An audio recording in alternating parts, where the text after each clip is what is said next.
You and I have talked about toxic charity. If we stay in the relief bucket, that's where we get trapped. It is not wrong to give relief. It's Right. never wrong.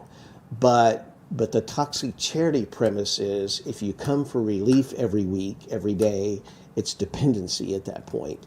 And we've got to keep thinking how to leverage that relief to move them to rehab, to help them get on their feet, and ultimately about restoration, which is holistic and living on their own, and just the things that we know ultimately make a flourishing family.